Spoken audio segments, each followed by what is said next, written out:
হরে কৃষ্ণ বন্ধুরা, রাধে রাধে। ভালো আছো তো সবাই? আজকে বৃহস্পতিবার, তাই প্রতি বৃহস্পতিবারে আমি ঠাকুরের নতুন করে শৃঙ্গার করি। ঠাকুরকে স্নান করিয়ে মুছিয়ে তারপর আমি ঠাকুরকে ধোয়া কাপড় পরিয়ে দিই এবং নতুন করে শৃঙ্গার করি। আজকের ভিডিও আমি শেয়ার করছি তোমাদের সাথে রাধারানীর শৃঙ্গার নিয়ে। রাধারানীকে আমি কিভাবে শৃঙ্গার করাই তার ভিডিওতে আমি তোমাদের দেখাচ্ছি।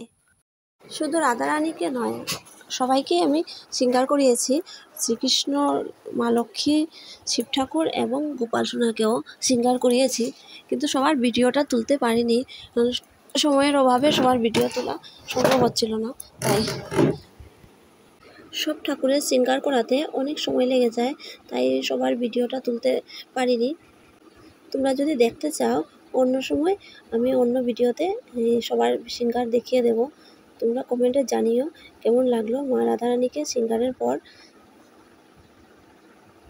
তোমরা আমার ভিডিওটি লাইক, কমেন্ট, সাবস্ক্রাইব করে নিও।